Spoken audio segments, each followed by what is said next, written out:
Entonces, como les decía, el propósito de esta clase es hacer una introducción a cómo hacer entrevistas en investigación cualitativa y lo que se busca es que nosotros, al finalizar estas 2 horas, podamos identificar los momentos clave en la realización de una entrevista de investigación cualitativa, planificar estrategias para optimizar la recolección de datos en una entrevista de investigación cualitativa y valorar el aporte de la entrevista cualitativa para la construcción de conocimiento científico.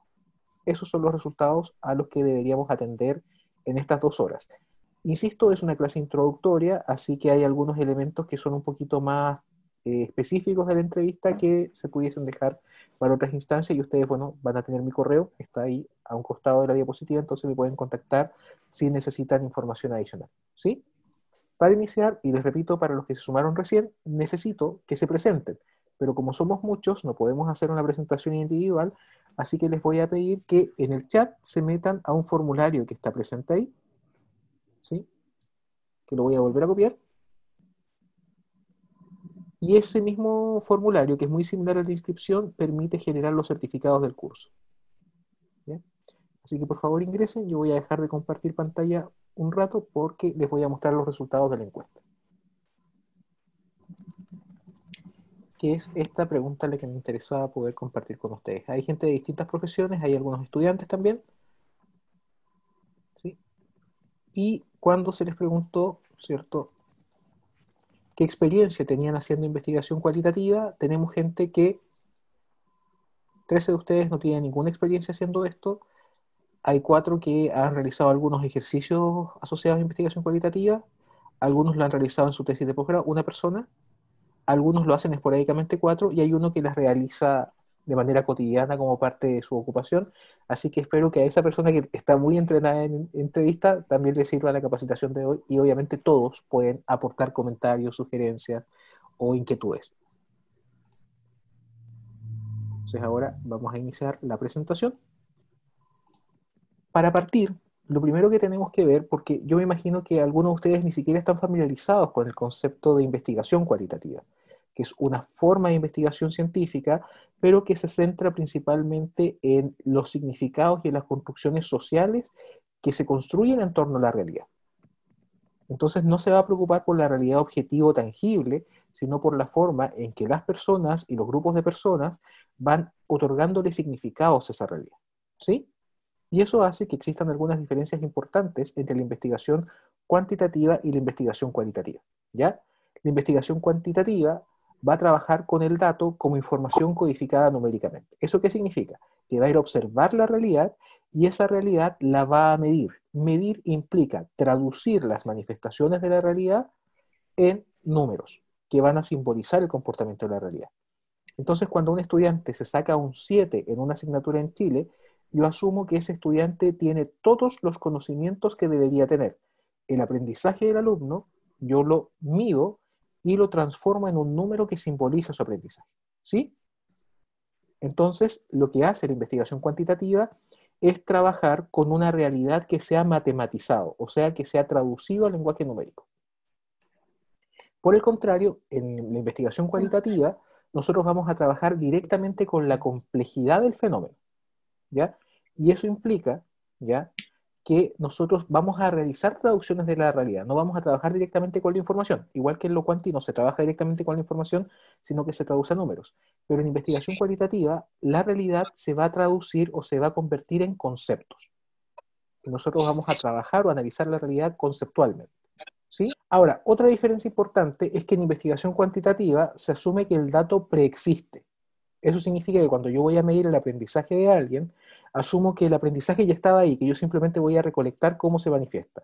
En el caso de que yo vaya a medir la autoestima de alguien, la autoestima del sujeto ya la tenía, yo simplemente voy a poder recolectar cuál era. ¿Sí? Entonces la técnica recolecta un dato preexistente. En investigación cualitativa se asume que hay un proceso de interacción que estimula al sujeto y que en ese proceso de interacción se va generando el dato. Entonces, cuando yo hago entrevistas biográficas para saber la historia de vida de alguien, ¿ya? No es que el sujeto me esté contando la historia de vida que él tenía en su mente antes de, sino que en ese momento de interacción conmigo le está elaborando una historia de vida. Y una historia de vida que depende del momento en el que yo lo pillé para hacer la recolección, pero también de la historia de vida que él me quiere contar a mí. Entonces yo, como investigador, voy a hacer agente que influye poderosamente en el tipo de datos que se termina recolectando. ¿Sí?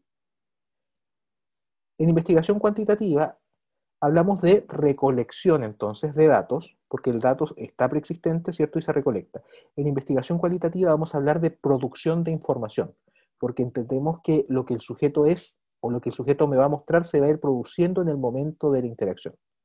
Eso de que la información se produce y no se recolecta también es cierto para la investigación cuantitativa, pero allá es menos reconocido. Y hablamos como la recolección como si fuera algo, ¿cierto?, que existía de antemano. En investigación cuantitativa, recolectar es medir.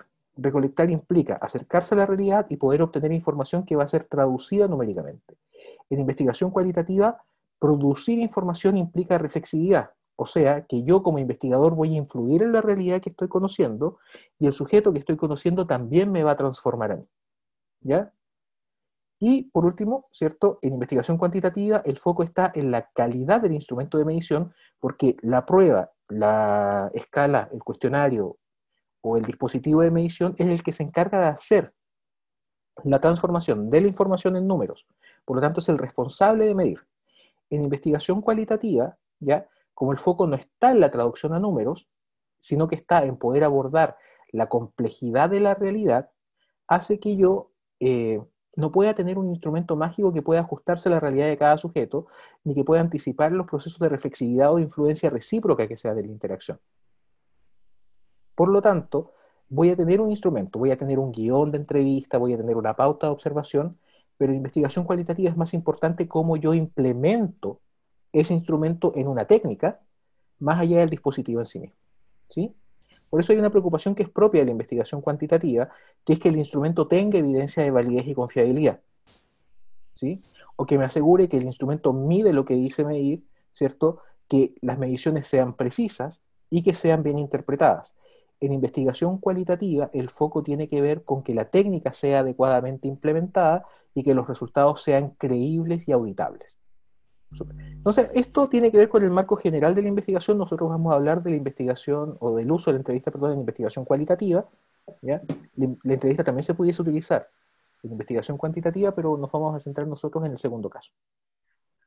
Ahora, en investigación cualitativa nosotros pudiésemos de una manera más bien como superficial clasificar las técnicas de producción de información en aquellas que se producen en el diálogo entre sujetos, técnicas conversacionales, en aquellas que se producen cuando el sujeto se presenta en la realidad y constata todo lo que ocurre ahí, que serían técnicas observacionales, y aquellas técnicas donde el sujeto trabaja con productos que ya están desarrollados o que ya están confeccionados, ¿ya? Que serían las técnicas documentales. Las técnicas documentales serían, por ejemplo, analizar objetos, analizar cómo la gente se viste, analizar posteos de Facebook, analizar un libro, hacer análisis de cartas o correos electrónicos. Eso serían técnicas documentales porque el fenómeno ya ocurrió, el fenómeno ya se generó. En la técnica observacional yo estoy observando, recolectando información del suceso en la medida que va ocurriendo, y en la técnica conversacional yo voy produciendo información en la medida que voy interactuando con el otro. ¿Ya? Entonces hay un proceso de interacción activa tanto en las técnicas conversacionales como en las técnicas observacionales. ¿Sí? Y hay una clasificación bastante extensa de cada una de estas técnicas. Acá hay distintos criterios para poder clasificarlas. Nosotros nos vamos a concentrar en las conversacionales porque las entrevistas son parte de esas técnicas. Y ahí hay distintas clasificaciones, una de acuerdo a la estructura, que diferencia las entrevistas en profundidad, las semiestructuradas y las estructuradas, que es algo que vamos a ver a continuación. También hay una clasificación de acuerdo al tipo de discurso que se quiere levantar. Yo en una entrevista puedo querer un discurso individual, en una entrevista individual, un discurso individual también, pero en contexto de presión social, que sería la entrevista grupal, o discursos que se van construyendo colectivamente con distintos focos, con foco en la profundidad como el grupo de discusión, o con foco en la extensión del conocimiento como los grupos focales. Esa es otra clasificación. Puedo hacer una entrevista para cambiar tu comportamiento, como las entrevistas que hacen los consejeros, ¿ya? O puedo hacer entrevistas simplemente para saber cuál es tu situación, que sería la entrevista de investigación, ¿sí? Y también hay distintos tipos de entrevistas dependiendo de la estrategia que yo uso. Yo puedo hacer entrevistas sobre conceptos o entrevistas temáticas, puedo hacer entrevistas donde estoy continuamente contradiciéndote o desafiándote para que tú escales en mayores niveles de profundidad y comprensión sobre el fenómeno. En las entrevistas narrativas hay entrevistas sobre situaciones específicas que se llaman entrevistas episódicas, y hay entrevistas donde yo te pido tu conocimiento docto sobre un tema, que son las entrevistas de expertos. Estas son muchas clasificaciones, probablemente hay muchas más, ¿cierto? Y nosotros nos vamos a concentrar solamente en la primera en esta sesión, ¿sí? Ahora, partamos por lo básico. ¿Qué es una entrevista? ¿Ya? Una entrevista es una interacción directa entre dos o más personas que implica intercambio de información entre los asistentes, ¿ya? Y que utiliza una vía de comunicación simbólica que es compartida. Esa vía de comunicación simbólica puede ser el lenguaje hablado, puede ser el lenguaje escrito, porque yo pudiese entrevistar a alguien a través de mensajes de texto, o puede ser incluso el lenguaje usando lengua de señas. Mientras el sistema de comunicación simbólica sea compartido, yo puedo entrevistarte. ¿Sí? ¿Se entiende eso o no? ¿Sí o no? Sí, sí se Veo entiende. algunos gestos, sí, ya, Sí se súper. entiende. Sí, Sí se Sí, entiende. ya. Entonces, miren, ¿por qué quería que ustedes me respondieran? Por una razón súper sencilla. Que yo acabo de interactuar con ustedes, les hice una pregunta, hablé español o intenté hacerlo, ustedes entendieron el español y me respondieron. Entonces, tuvimos una interacción directa mediada por la tecnología, pero la interacción directa no depende de la presencialidad, sino del intercambio continuo, ¿ya? Hubo intercambio de información, yo les hice una pregunta, ustedes respondieron, usamos, como les decía, una vía de comunicación simbólica, pero esto no fue una entrevista. Esto es propio de cualquier interacción o cualquier conversación que sea entre personas. La entrevista es un tipo de conversación particular. ¿Y qué es lo particular? Primero, que es una situación artificial. No es una situación que se ha generado espontáneamente, sino que yo me encuentro con el otro específicamente para que me aporte información. Además, hay un autor que dice que hay como una especie de jerarquía mentirosa, porque finalmente yo en la entrevista tengo que hacerle sentir al participante, al entrevistado, que es el que más sabe del tema, para que se sienta motivado a entregar información.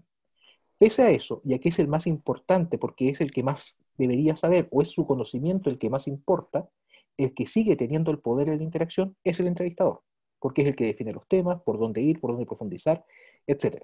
Pero no es una interacción común y corriente. Es artificial, está generada con el propósito de obtener información. Tiene objetivos predefinidos siempre, ya pueden estar más o menos especificados, pero siempre los hay, y hay roles claros. Hay alguien que está ahí para obtener información, que denominamos entrevistador, y hay alguien que está ahí para entregar información, que es el que denominamos entrevistado. Pueden ser muchos entrevistados, como la entrevista grupal, y también pueden ser más de un entrevistador. De hecho, yo cuando los alumnos están recién haciendo sus primeras entrevistas, les recomiendo que entrevisten en duplas, pero que tengan 4 o 5 entrevistadores es absolutamente poco práctico e intimidante. Entonces yo diría que 1 o 2 entrevistadores es lo óptimo. ¿Sí? Ahora, quisiera que alguno de ustedes me contara, ya, desde lo que está haciendo, idealmente aquellas personas que tienen algún tema de interés, pero que no han hecho entrevista antes, ¿en qué desde ahora creen que pudiesen usar la entrevista para producir información?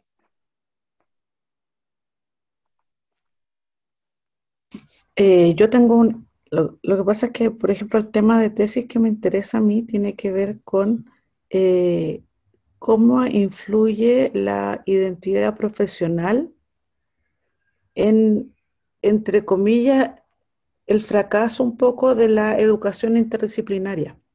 ¿Ya? Entonces, yo necesito, porque todo el material que he encontrado es como le preguntan a los alumnos, le preguntan a los docentes, ¿usted cree que es necesaria la educación interprofesional? Y todo, obviamente, en una escala de 1 a 5, sí, es muy importante.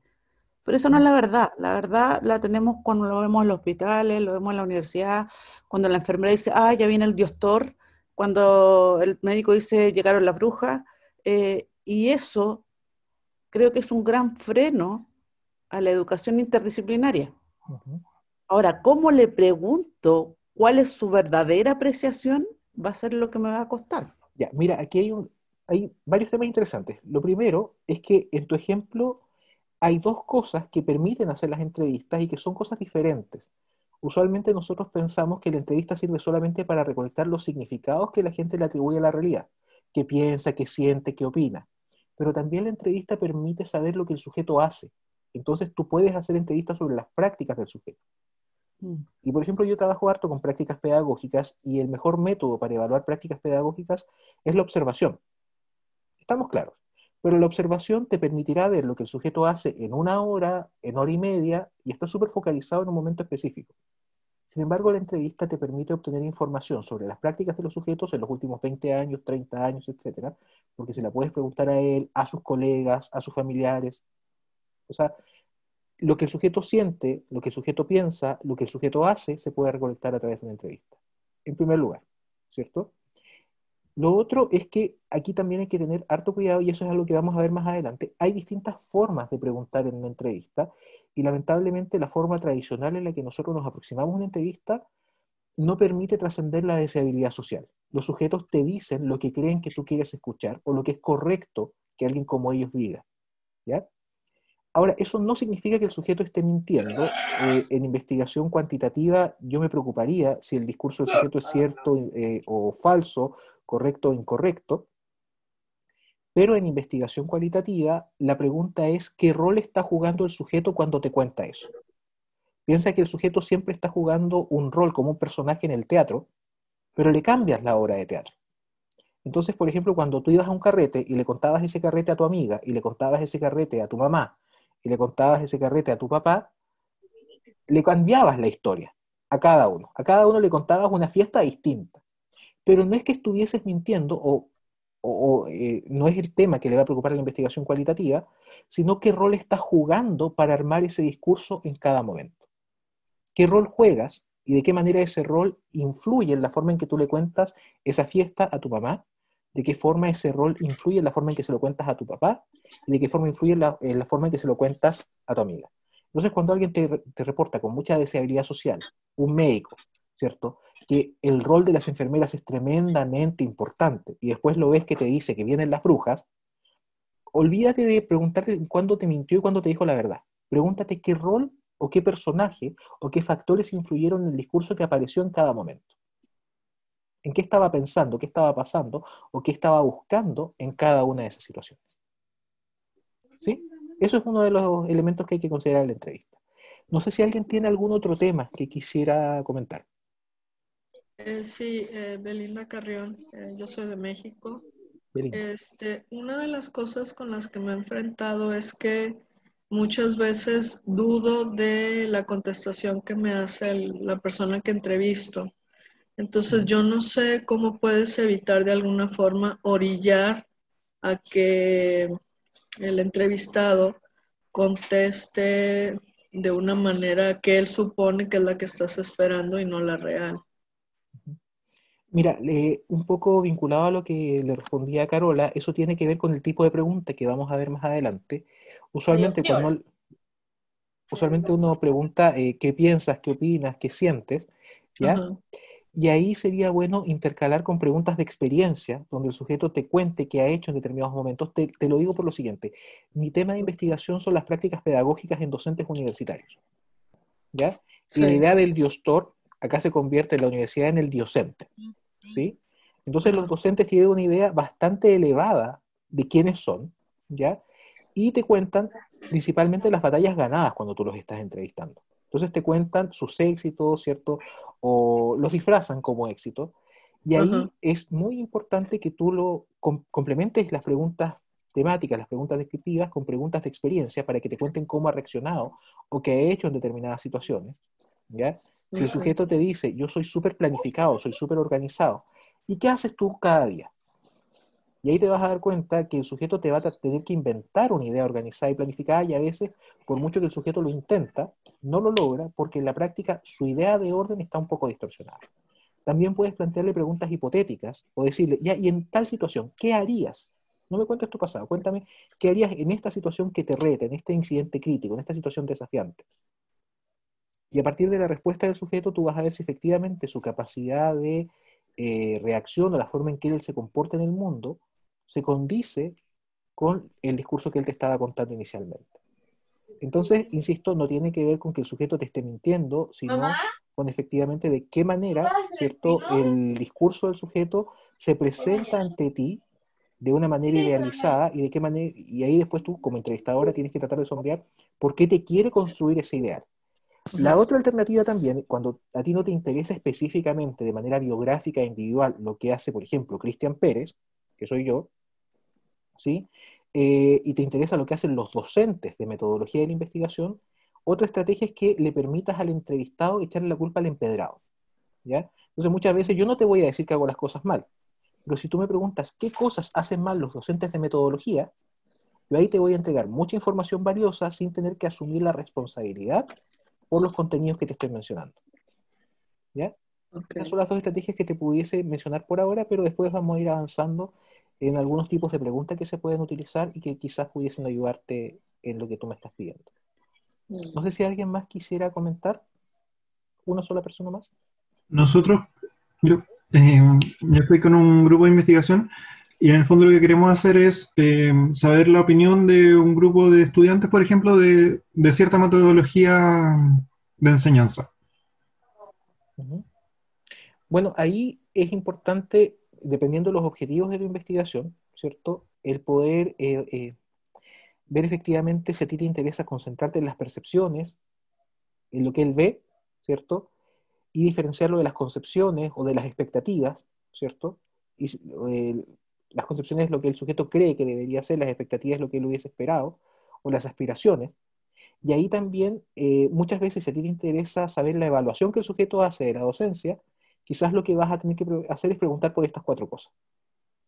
Porque la satisfacción tiene que ver con el delta que hay entre tu percepción y tus aspiraciones y expectativas, ¿sí? Entonces ahí en la entrevista, independiente del foco de tu estudio, tú pudieses plantear distintas preguntas que no directamente apuntan, por ejemplo, a evaluación, pero sí que finalmente cuando tú las integres te van a permitir construir el objeto, ¿sí?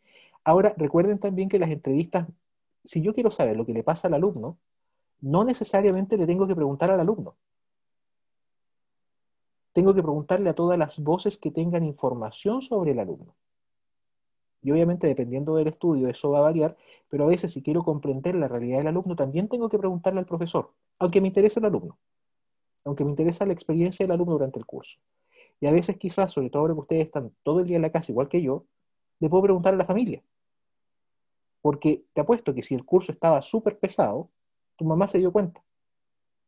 Ahora, obviamente, la calidad de información o la densidad de información de cada participante va a variar de tema en tema, ¿ya? Y hay participantes que son los informantes principales o los más interesantes para hacer un estudio, y hay otros que te pueden complementar simplemente la información, ¿sí? Y eso lo decides tú en cada situación, ¿sí? Súper. Veamos ahora algunos elementos de la entrevista. Primero, ¿cómo se hace una entrevista? La entrevista tiene una intención o tiene un foco. Por lo tanto, toda entrevista tiene un guión. Ustedes van a encontrar en la literatura que dicen que la entrevista en profundidad o entrevista no estructurada no tiene guión. Pero luego te dicen que uno trae 2 o 3 temas cuando va a hacer la entrevista. Toda entrevista tiene una intención. Yo no me encuentro contigo y te converso de la vida, sino que yo quiero que tú me entregues información sobre algunas cosas, ¿ya? Esas cosas, en una entrevista que es la más abierta de todas, que es la entrevista en profundidad, está organizado en un guión de temas, ¿sí? Temas sobre los que el sujeto puede hablar lo que se le antoje, como se le antoje y desde la perspectiva que quiera, porque yo tengo la intención de abrirme a la subjetividad del sujeto. Entonces, por ejemplo, temas como el trabajo interprofesional pudiesen abordarse desde una lógica de este tipo de entrevista, si es que yo no tengo muy claro qué es lo que el sujeto me puede decir o qué es lo que puede ser relevante.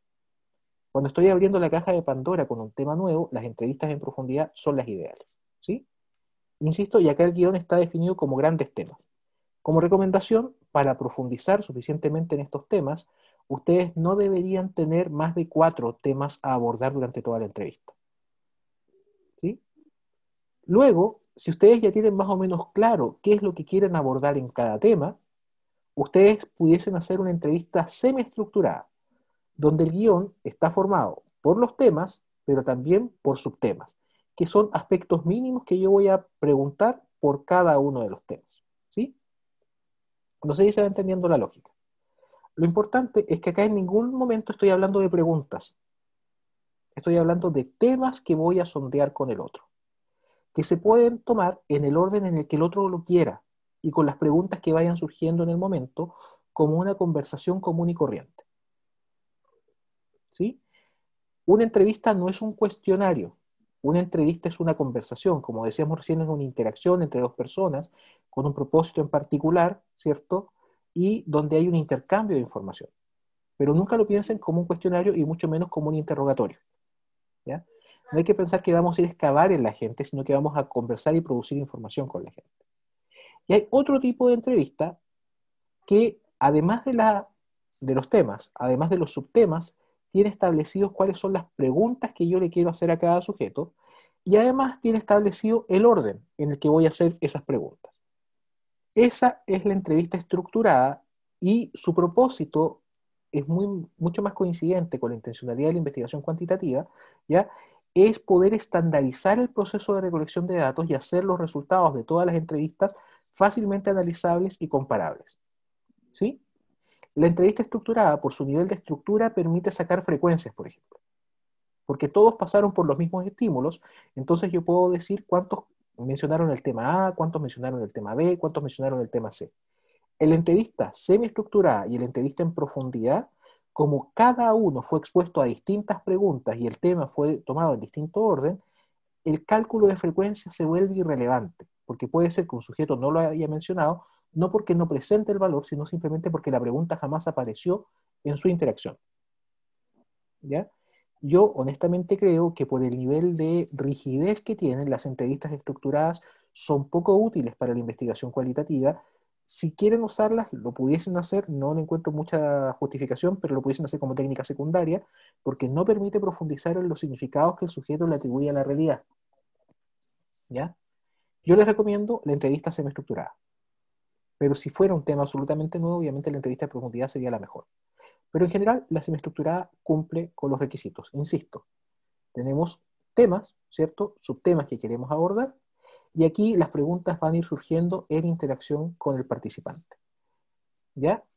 Ahora, pese a eso, yo les sugiero siempre que ustedes estructuren el guión de una entrevista semiestructurada de esta manera, con temas, subtemas, y lo que yo llamo preguntas de aproximación, que no son las preguntas que vas a tener que hacer, pero son preguntas que probablemente tú pudieses plantear durante la entrevista. Piensen en lo siguiente, en una entrevista yo tengo que hacerle preguntas al otro, tengo que plantearle estímulos al otro, el otro me entrega información, yo tengo que saber de qué me está hablando ahora el sujeto para saber, ¿cierto?, qué tema está abordando, qué tema me falta, qué tema está completo, etcétera. Y a partir de eso tengo que elegir cómo le contrapregunto, y para contrapreguntar tengo que elegir una pregunta que no sesgue al sujeto, ya, que no lo ofenda, porque también podemos ofender al sujeto, y que no lo aburra, ¿sí? Y eso es difícil de hacer en una interacción. Probablemente las personas que son más hábiles socialmente y que están acostumbradas a conversaciones, no sé, a interrogar a la amiga sobre el pololo, etcétera, van a tener mayor facilidad en esto. Pero en la práctica es una tarea cognitiva ardua. Por eso yo les propongo que ustedes tengan preguntas de aproximación que son preguntas que están pensadas para el informante. Antes de ir a terreno, yo planteo unas 10 preguntas por cada subtema de cómo yo le podría preguntar al informante sobre el tema en particular. Esas preguntas de aproximación no necesariamente las voy a hacer, son formas de prepararme para la interacción con el sujeto. Y lo otro, ¿ya?, es que esas preguntas de aproximación uno las hace al inicio de la investigación pensando en los informantes en general, pero cada sujeto, cada participante, uno le va planteando preguntas de aproximación distintas. El día antes de ir a la entrevista con Perico, o con Sutano, o con Mengano, yo veo cómo le pudiese preguntar específicamente a ese sujeto sobre estos temas, ¿ya? Porque cada sujeto, por la edad que tienen, por el sexo que tienen, por la profesión que tienen, pudiesen preguntar, o sea, pudiesen responder de manera distinta. Ahí en el ejemplo de Carola, por ejemplo, que hablaba de la educación interprofesional, la forma en que yo le voy a preguntar por un tema a los médicos o la forma en que se lo voy a preguntar a la enfermera debería ser distinta. Hay algunas preguntas que van a ser comunes, pero otras van a ir focalizadas en la experiencia de cada uno o para estimular a cada uno de los perfiles, ¿sí? Entonces, este es el modelo de un guión de entrevista y acá yo les quiero mostrar, perdón, se me fue el ejemplo. Sí, perdón. Vamos a avanzar un poquito, que lo puse más adelante. Aquí hay un ejemplo de guión de entrevista.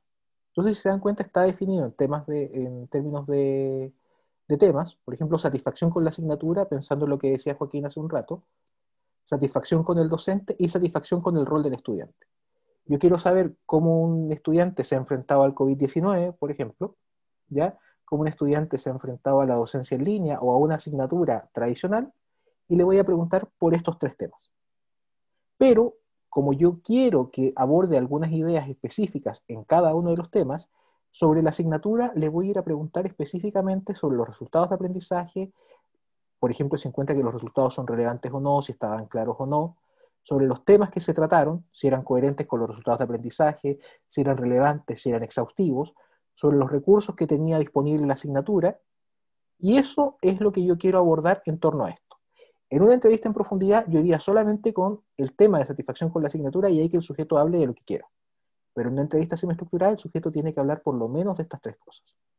Sobre el docente, quiero que que me responda cómo el docente planifica, cómo enseña, cómo evalúa, cómo gestiona los recursos disponibles de acá y cómo gestiona el ambiente de aprendizaje. Y en cuanto al rol del alumno, que tanto los alumnos, y ahí efectivamente si le pregunto al alumno, ¿tú cumples con las normas? ¿Tú copias?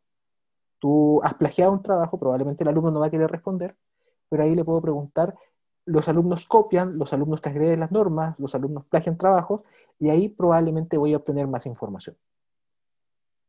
¿Cuánto se ha dedicado o cuánto esfuerzo le ha dedicado al curso y cuánto ha participado en el curso? ¿Sí?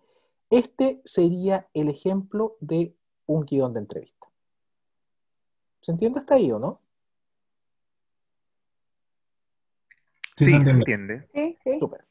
Ya, entonces ahora vamos a volver un poquito atrás porque esto se me... Cristian, Sí, dime. hola, Hola. gracias. Quería preguntar si vamos a poder tener las diapos como para no tener que ir anotando ahora todo. Sí, y de hecho les voy a subir el video, les voy a mandar el hipervínculo del video. Ya, Además, gracias. no Ya. es excluyente. No el lugar. Ya, Sí. gracias. Súper. Ya, ahora miren, en cuanto a la forma de plantear las preguntas, insisto en la idea en que habitualmente nosotros caemos en un tipo de pregunta que se llama la pregunta descriptiva, que es qué piensas, qué opinas, qué sientes. Y son útiles, son relevantes y también son productivas. El problema es cuando es mi único recurso con el sujeto. ¿Ya?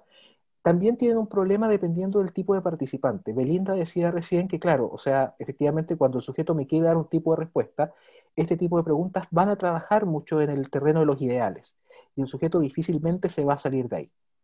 Pero además hay sujetos que, por ejemplo, los adultos mayores, que puede ser un adulto mayor que tuvo un doctorado, pero que actualmente se encuentran aislados en la casa, con problemas visuales, ya no pueden leer, a veces están deprivados socialmente.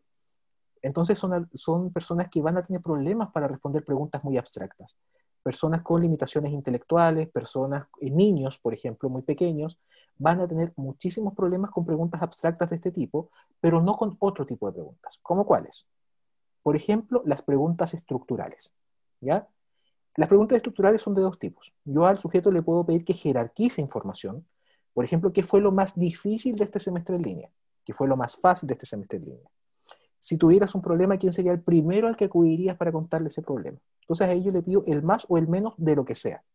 Ese es un tipo de pregunta estructural. Y la otra es la pregunta por agrupación. Por ejemplo, piensa en los cursos que tuviste este semestre. ¿Cómo los clasificarías? ¿Cómo los agruparías? ¿Y de qué se trataría el grupo 1 y de qué se trataría el grupo 2? La forma en que el sujeto agrupa información es tremendamente útil para entender cómo el sujeto significa la realidad. ¿Ya? Si el alumno me dice, no, los cursos de ahora yo los clasificaría en los fomes, en los aburridos, perdón, y en los entretenidos, ¿ya? Y hay otro que me dice, no, yo los clasificaría en los exigentes y en los fáciles, ¿ya? Y otro me dice, no, yo los clasificaría en los útiles y en los inútiles. Ahí nos damos cuenta que la forma en que el sujeto significa su realidad, probablemente la misma realidad, es diferente y eso nos da un estímulo para después sondear, ¿cierto? ¿Por qué él clasifica entre relevantes y irrelevantes y qué valor le asigna a otras clasificaciones como si era divertido o no? ¿Sí? Luego, ¿cierto? Están las preguntas de contraste, que son las que a mí más me gustan en una entrevista. Cuando yo quiero conocer A, muchas veces la mejor forma de conocer A es pedirle al sujeto que la compare con B, aunque no me interesa B, ¿ya?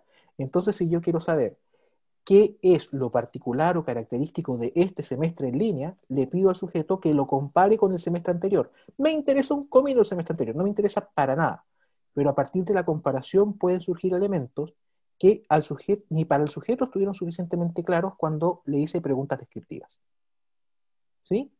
Otro tipo de preguntas, hipotéticas, que lo comentábamos recién cuando Belinda comentó su caso. En las preguntas hipotéticas yo le pido al sujeto que en una situación que no es real, vea cómo reaccionaría. Y aquí un tipo de pregunta hipotética que es bastante habitual en clínica es la de la varita mágica. Por ejemplo, si tuvieses una varita mágica para cambiar lo que quisieras de este semestre, ¿qué cambiarías? Por ejemplo, pudiésemos hacer una pregunta del tipo de los 3 deseos.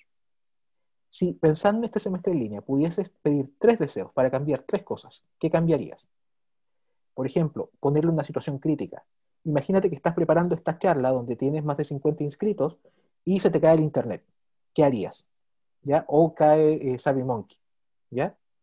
Entonces, ese es un tipo de pregunta hipotética que también es generativa y sobre todo cuando hay temas que son muy deseables socialmente, cuando el sujeto te dice, no, yo soy súper participativo, hago que los alumnos interactúen en la clase, que profundicen, no sé, en las raíces epistemológicas de los temas que estamos trabajando, que reflexionen a un nivel tremendamente crítico, muy bien.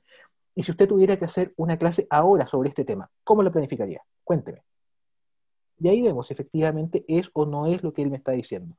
No necesariamente porque el sujeto me haya estado mintiendo antes, sino porque quizás la idea que él tiene de participación, de reflexión o de raíces epistemológicas son distintas a las que están documentadas en la literatura. ¿Ya? Y ahí no vamos a trabajar con el tema si el sujeto está en lo cierto o está equivocado, sino cómo el sujeto significa. Y el sujeto va a tener una forma de significar o de entender su realidad que eventualmente pudiese no ser, ¿ya?, la que establece la literatura. Y ahí vamos a ver después qué consecuencias tiene esta significación en su práctica, ¿ya? Porque si el sujeto cree que preguntas de selección múltiple o certámenes con preguntas de selección múltiple favorecen la reflexión de los estudiantes y el análisis crítico, eso va a tener repercusiones en su práctica, porque probablemente cuando él los quiera hacer reflexionar les va a poner preguntas de selección múltiple. Y la vida va a ser, es la A, la B, la C, la D o la E. ¿Sí? Luego están las preguntas de experiencia, preguntándole al sujeto por su pasado. O sea, acá yo no le diría, imagínate que tienes que hacer una clase sobre entrevista, sino que yo le diría, ¿cuándo fue la última vez que hiciste una clase sobre entrevista? ¿Cómo lo hiciste? ¿Sí? Y también permiten salir del terreno de los ideales. Y también preguntas de ejemplo, que son similares a las descriptivas, pero buscan entregar características sobre un objeto en particular. ¿Ya? Por ejemplo, ¿cómo sería un alumno agresivo? Ya. Y estas preguntas, estas 6 preguntas, son las que yo uso durante toda la entrevista. Las que vamos a ver más adelante tienen usos súper particulares. Pero si se dan cuenta, hay variedad, hay distintas formas de poder aproximarme al sujeto y, insisto, la forma en que me aproximo al sujeto va a tener que ver mucho con el tipo de persona que yo voy identificando en la interacción. Si el sujeto se maneja con altos niveles de abstracción, si el sujeto está muy cegado por la deseabilidad social y me quiere dar respuestas que él cree que van a ser las correctas, si el sujeto la verdad es que nunca ha pensado un tema. Nosotros el año pasado hicimos un estudio sobre cómo los docentes podían promover ambientes positivos de aula, y muchos docentes no lo habían pensado, entonces tuvieron que construir sus significados en la interacción con nosotros, y si nos hubiésemos quedado solamente en preguntas descriptivas, el sujeto no hubiese podido escalar a generar significados. ¿Sí? Ahora, además de estas preguntas, ¿qué otras preguntas puedo hacer en una entrevista? De repetición. ¿Ya? Repetirle al sujeto, por ejemplo. Entonces, para usted lo más importante son las variables cognitivas del estudiante. Las preguntas de repetición son preguntas más de tipo periodista. Es como, después de que perdió todo, perdió su casa, perdió su familia, y está solo en el mundo, usted está triste, ¿cierto? ¿Y para qué sirven? Son principalmente para poder clarificar algunos puntos donde uno quedó con algunas dudas. Pero como son preguntas cerradas, hay que usarlas al final de los temas o al final de las entrevistas. Si yo las uso muy tempranamente, voy a cerrar el discurso del sujeto, y no es la idea. Otro tipo de pregunta que no tiene como función generar conocimiento, sino que tiene como función establecer una relación empática con el participante, son las preguntas amistosas. ¿Ya? Preguntas como, ¿le costó dar con esta oficina? ¿Hace frío afuera o no? ¿Cómo está México ahora? Ese tipo de preguntas son preguntas que buscan establecer relaciones empáticas con el participante. ¿Sí? Hay gente que es súper buena haciendo este tipo de preguntas. Yo la verdad es que me pierdo un poco, no soy muy hábil socialmente, pero la verdad es que permiten que el otro se sienta importante, y eso es súper relevante. No porque uno quiera venderle la pomada o quiera fingir que el otro es importante, sino porque genuinamente lo es y uno tiene que demostrárselo. Y las últimas son preguntas de lenguaje émico, que son preguntas que abordan conceptos, expresiones, incluso a veces pueden ser comportamientos, que solamente tienen un significado comprensible en una comunidad lingüística, ¿ya? O en una comunidad social. Por ejemplo, yo soy del norte de Chile, yo soy de Calama, y yo siempre me río de que en Calama nosotros hablamos del pupo. Y yo creo que ya se le contaba a más gente lo que es el pupo. ¿Saben lo que es el pupo? ¿Alguien sabe lo que es el pupo? Voy a hacer una encuesta acá por Zoom. ¿No sabe lo que es el pupo? El pupo es el No, ombligo. Entonces, sobre todo uno lo usa con los niños. Cuando los niños les enseñan las partes del cuerpo, le dice, bueno, ahí está el pupo. ¿Ya? Y acá en Chile, esto de tirar a la gente encima de uno, no sé cómo se... tiene distintas expresiones dependiendo de la zona. Entonces se dice llevar a las personas al APA, al hacha, a tota en el norte. ¿Ya? Eso es lenguaje étnico. En distintos, incluso por ejemplo, y yo no quiero saber eso porque Joaquín estudia en la misma universidad donde trabajo yo, pero a veces los alumnos tienen lenguaje étnico para llamar a los profesores. Entonces, y bueno, mira, más o menos divertido, más o menos ofensivo, siempre es informativo, ¿ya? Entonces a veces esas clasificaciones, esos nombres, esos apodos igual pueden ser interesantes, ¿sí? Hay gente de otros países acá, entonces, por ejemplo, hay lenguaje o conceptos que se usan en México que no se usan en Chile. En este momento no recuerdo ninguno que sea propiamente mexicano, pero no sé si los mexicanos, por ejemplo, saben lo que es al tiro, que es un concepto muy, muy nuestro, ¿ya? Al tiro significa de inmediato. Entonces, cuando alguien te pide algo, tú dices al tiro, ¿sí? Los mexicanos tienen una expresión que me llama mucho la atención, que es el mande, ¿sí? Entonces, esas expresiones que se usan en una sola comunidad, que tienen significado en una sola comunidad, ¿ya? Eh, a veces iluminan mucho sobre cómo los sujetos significan su mundo. Y también hay otro tipo de lenguaje étnico que es más fome, que tiene que ver con las siglas o con los nombres específicos dentro de una universidad, por ejemplo, lo que se entiende por plan de estudio, lo que es, no sé, lo que es un electivo, lo que es una asignatura de libre elección, ¿ya? Lo que, no sé, hace poco me llegó un cuestionario de la Universidad de Chile donde hablaban del preinternado, que es un concepto que nosotros no usamos en la Universidad de Concepción. Internado sí, pero preinternado como concepto no es algo que se maneje. Entonces, esos son distintos tipos de preguntas que ustedes pueden hacer en una entrevista. ¿Ya? No sé si tienen alguna duda o comentario hasta ahora. Yo tengo una pregunta, ¿Sí? Paulina Maldonado. Paulina, dime. Es que me costó un poco entender en qué contexto se utilizarían estas preguntas de lenguaje émico. No me cuesta un poco imaginármelo. No sé si podríamos profundizar un Sí, poquito más en claro. eso. Mira, lo que pasa es que a veces son, no sé, por ejemplo, si el alumno te dice, no, lo que pasa es que hizo un torpedo es lenguaje étnico, ¿ya? ¿Ya? No sé si la gente sabe lo que es un torpedo acá. Que acá creo que acá le llaman de manera distinta, creo que también le llaman chuleta, ¿o no? ¿Alguien me puede corregir? Ah, ¿Sí? Es como es el esto, recurso como para copiarse en los exámenes, dice usted. eso. Entonces, es un Ah, torpedo. Entonces, justamente, por ejemplo, ¿qué es un torpedo o en qué contexto haces un torpedo? A veces uno no le pregunta qué significa un torpedo, ¿ya? Aunque no sepas lo que es un torpedo, sino que le dices en qué contexto usas el torpedo. Porque a veces torpedo tiene una significación distinta a copiar, ¿sí? Por ejemplo, en Chile nosotros usamos el fome, ¿ya? Como concepto, pero también es lenguaje étnico. Entonces, que una clase esté fome es distinto a que una clase esté aburrida. Son similares, pero pueden tener matices distintos. O por ejemplo, en Chile nosotros usamos mucho el cachai, pero en Chile, cuando digo yo caché, ¿ya? Puedo estar tratando de significar que yo caché, yo entendí, ¿ya? ujú. Y a veces tiene otra connotación, es como, ah, y ahí caché, es como, y ahí tuve como una, casi como epifanía, como una revelación, como que ahí tuve un tremendo darme cuenta, ¿sí?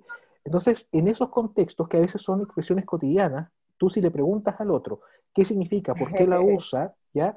Te va iluminando un poco de su realidad y porque a veces el lenguaje docto o el lenguaje estándar que habilitaría la RAE, ¿ya? No es suficiente para iluminar la realidad del sujeto, ¿sí? Y a veces, mira, me acuerdo de una investigación puntualmente sobre cómo se administraban ¿cómo se llaman? Los pabellones de parto en un hospital en Chile, donde mira, pasaba lo siguiente, ¿ya? Las mujeres cuando iban a tener a sus hijos, ¿ya? Casi tenían que abandonarse cuando entraban a parto, ¿ya? Porque si se quejaban, si pedían ayuda, etcétera, eran castigadas por el equipo, ¿ya? Entonces tenían que desaparecer. Y ahí venía la matrona, venía el equipo médico, etcétera, y le sacaban a la guagua. Y una de las señoras, que no tenía un nivel educacional muy elevado, pero tuvo una expresión que era súper interesante, dijo: a mí me nacieron a mi hija.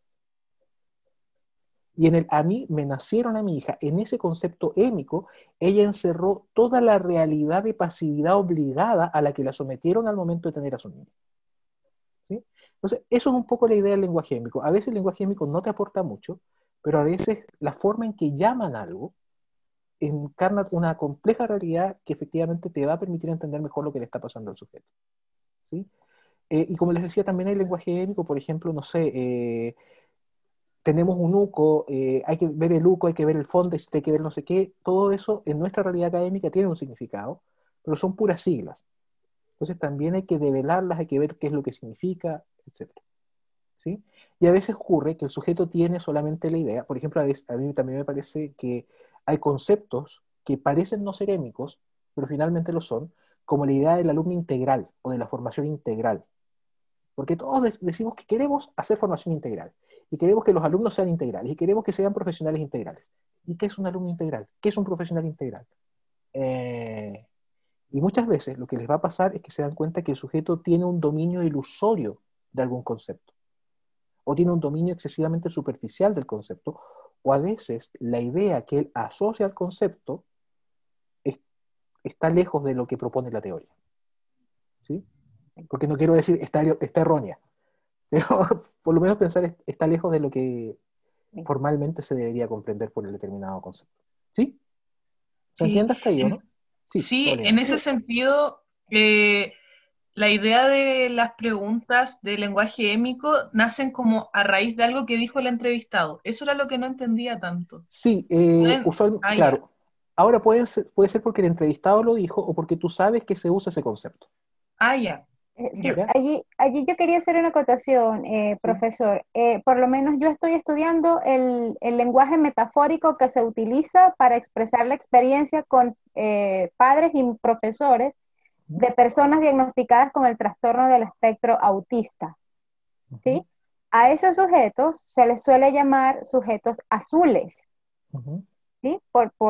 Es una metáfora en realidad, pero aun y cuando el entrevistado no me lo diga, pero yo sé que se llaman así, yo lo podría traer a colación en la entrevista, es válido. Mira, en general en un proceso de entrevista cualitativa, para que el sujeto no se cierre, ya tú mantienes una recolección de datos muy abierta a la estructura que el sujeto le da la información, a la forma en que él organiza los datos, y tú puedes ir cerrándola al final. De hecho, una forma de cierre es plantearle conceptos que el sujeto no mencionó, pero tú sabes que están en su caso, ¿ya? O incluso al final de una recolección de datos tú pudieses hacer referencia a resultados que tú has ido obteniendo en la misma investigación. Como por ejemplo, al final, eso sí, decirle: sabes que me llama la atención que estamos terminando la entrevista y en otras me han mencionado tal tema y acá no apareció. O que tal tema fue mencionado en otras entrevistas con determinado énfasis distinto al que tú presentaste. Entonces, por ejemplo, ahí yo puedo intercalar una pregunta de repetición, ¿cierto? Porque tú pensabas esto y en otras entrevistas aparece esto. Y el sujeto te dice: no, si yo también pienso eso otro, lo que pasa es que yo me focalicé en esta idea. ¿Ya? O te dice: Perfecto. no, la verdad es que esa idea que te mencionó en las otras entrevistas yo estoy totalmente en desacuerdo. ¿Sí? Exacto, pero ese lenguaje se podría definir como lenguaje émico. Sí, de hecho sí, porque el lenguaje metafórico o sea, el azul tiene otra connotación en el lenguaje estándar. El Sí, lenguaje que entiende toda la comunidad hispanohablante, ¿cierto? Usa el azul para otra cosa. Entonces acá tiene un significado que entendería una comunidad en particular, que puede ser incluso una comunidad profesional. No tiene que ser un claro. pueblito, una villa o una etnia en particular. Ujú. ¿Sí? Gracias. Ahora hay una cosa importante, y es que piensen siempre las preguntas como instancias que hagan naufragar al sujeto, ¿ya? Que no los dejen agarrarse absolutamente nada. Cuando ustedes les entregan una pregunta muy cerrada, el sujeto tiende a aferrarse a tu pregunta y responderte lo que responde o lo que completa de manera más eficiente esa pregunta. ¿Sí? Tú tratas de plantearle preguntas muy, muy abiertas para que el sujeto te pueda entregar cualquier contenido y necesariamente deba develarse a sí mismo en el intento de responderte. ¿Ya? Por eso preguntas cerradas que se puedan responder con sí o con no son pésimas preguntas. ¿Ya? Hay que tratar de evitarlas como se puede en una investigación. Preguntas que parecen abiertas, pero que finalmente el listado de opciones posibles está preestablecido, también evítenlas. Y yo como una sugerencia súper mecánica, y esto es súper mecánico, que les haría para que mantengan las preguntas abiertas es que las inicien con estas expresiones. ¿Ya? En lugar de decirle, ¿por qué reprobaste? ¿Qué pasó? Súper abierto. El sujeto obligado a entregar contenido de lo que él considera relevante. ¿Sí? ¿Cómo llegamos a esto? ¿Qué? ¿Cómo te sentiste cuando ocurrió esto? Sí. ¿Cuándo ocurrió esta situación? ¿A qué se lo atribuyes? ¿De qué forma pasaron los hechos? De hecho, yo les diría que a mí me ha servido tanto este consejo de utilizar aperturas de este tipo, que a veces cuando estoy como medio trabado con el entrevistado y no sé cómo seguir la entrevista, uso una de estas y digo, ¿cómo? Y ahí relleno. Y logro generar una pregunta, o relleno con algún tema vinculado a la entrevista, obviamente, y ahí finalmente sale una pregunta que permite documentar más información. Personalmente, eviten las preguntas que inician con ¿por qué? ¿Ya? Porque usualmente el sujeto tiende a responderla reduciéndose a causalidades muy, muy concretas. ¿Ya? Entonces, ¿cómo pasó esto? ¿O a qué le atribuyes esto? Son mucho más generativas. ¿O qué pasó? Es la idea del qué pasó puede ser mucho más amplia. ¿Sí? Vamos a tomar once ligerito. ¿Ya?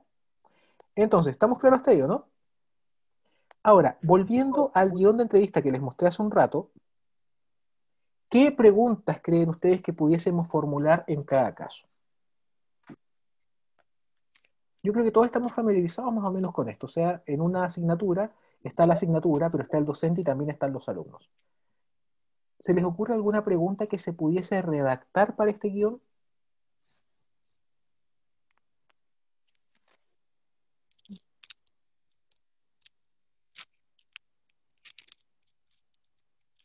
Cualquiera de ustedes. Recuerden, ¿qué, cómo, a qué, de qué forma, cuándo? Y estamos pidiendo a un alumno que evalúe una asignatura, por ejemplo.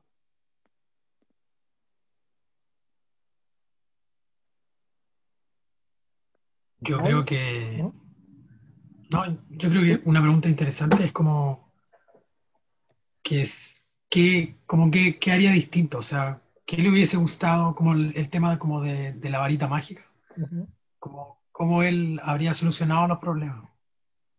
Porque va a permitir que ahonde un poco en los problemas y también como en sus expectativas, porque en el fondo probablemente las soluciones están dadas un poco por lo que él imaginó previamente Claro, a por la ejemplo, asignatura. ahí tú puedes complementar algunas cosas. Si tú le preguntas al sujeto, ¿qué opinas de la planificación del curso? No, mala. Y ahí te quedas esperando a ver si complementa algo. No, malísima. ¿Y qué habrías hecho distinto? ¿Se entiende que ahí yo le estimulo al sujeto para que pueda complementar la pregunta, pero no insistiendo con la misma estrategia? Porque la pregunta descriptiva y el sujeto se trancó, ya se bloqueó, no quiere entregar más información. ¿Ya? O qué le habría faltado para hacer una buena asignatura, y usa una pregunta de contraste. ¿Sí? ¿O me puedes contar algún ejemplo de una asignatura que tú hayas considerado bien planificada? Y luego que me cuentes ese ejemplo, yo le digo, ¿y en qué se diferencia esa asignatura a la que me estás presentando ahora? ¿A alguien se le ocurre alguna otra pregunta?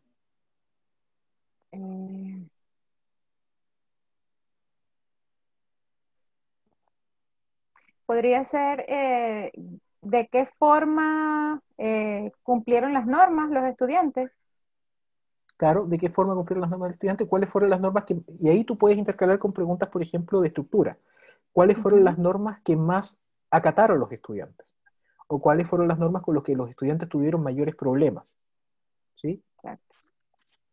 Y ahí efectivamente puedo ir complementando. La pregunta que tú hiciste era una pregunta más bien de experiencia, porque tiene que ver con el pasado, ¿cierto? Pero tiene un foco descriptivo. Entonces tú puedes ir complementando la pregunta para ir desarrollando más la idea cuando el sujeto no sabe por dónde seguir. ¿Ya? ¿A alguien se le ocurre algún otro tipo de pregunta asociado a esto?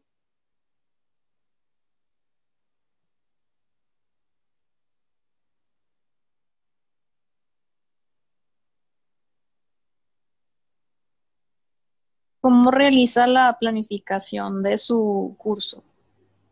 ¿Ya? Por ejemplo, ¿cómo realiza? Y eso es una pregunta de experiencia, ¿sí? Entonces ahí si el sujeto te dice que es súper planificador a partir del cómo realiza la planificación y que te la cuente, ahí tú puedes levantar más información. Algo que no he mencionado es que también uno puede utilizar objetos o estímulos durante la entrevista. Entonces tú le puedes pedir al profesor, por ejemplo, o al estudiante, que vengan con el programa de asignatura, o con el sílabus, o con la calendarización. Entonces te la muestra, la tiene ahí y tú le puedes preguntar, ¿y por qué pusiste esto en este orden? ¿Cómo decidiste darle tanto tiempo a esta unidad? ¿Por qué está, cierto, esta asignatura asociada a una evaluación sumativa? ¿Qué es la diferencia de las unidades que no tenían evaluación sumativa? A veces hay distintos estímulos, puedo pedirle al sujeto que traiga una fotografía, ¿ya? Y hacer la entrevista en torno a eso. Puedo presentar algún pequeño video al inicio, etcétera. ¿Sí? Porque ¿Y lo algún importante es producir tipo, información. Sí. perdón, y algún tipo de ejercicio como expectativa-realidad? Sí, O de hecho, sea, ¿qué era lo que cómo tú te imaginabas el curso y qué te faltó o qué te sorprendió del curso en lo que realmente se hizo? claro, ahí yo les insistiría mucho en que ustedes diferenciaran una expectativa, ¿ya? De una aspiración y de la percepción. La aspiración es lo que a mí me gustaría que ocurriera. Piensa un poco en este semestre. O sea, cuando todos partimos en marzo, ¿ya? Teníamos una aspiración, lo deseábamos de determinada manera y eso probablemente lo seguimos deseando. Pero ante las condiciones de la pandemia, nuestras expectativas bajaron, porque la expectativa es el resultado que yo creo que voy a obtener, ¿sí? En las condiciones en las que estoy. Y la percepción es lo que finalmente yo veo que está pasando. Entonces, probablemente cuando vi que había pandemia, que había una crisis sanitaria mundial, evidentemente mis aspiraciones bajaron mucho para convertirse en mis expectativas porque las ajusté, ¿sí? O a veces finalmente no tengo una visión muy realista del mundo y mantengo ¿cómo se llama? Mis expectativas muy elevadas, en distintos contextos, no solamente en el de docencia en línea, ¿sí? ¿Se entiende la idea, no? Ya, entonces eso, básicamente la idea es que ustedes vayan planteando preguntas de aproximación en una entrevista cuando tienen su guión.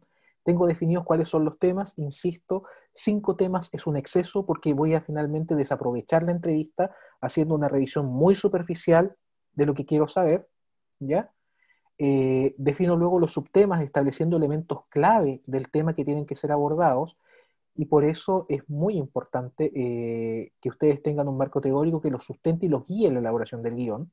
También ustedes pueden someter el guión a revisión de externos, porque los externos a veces te pueden sugerir temas, reformulación del tema, y te pueden permitir plantear otros subtemas que pueden ser relevantes también.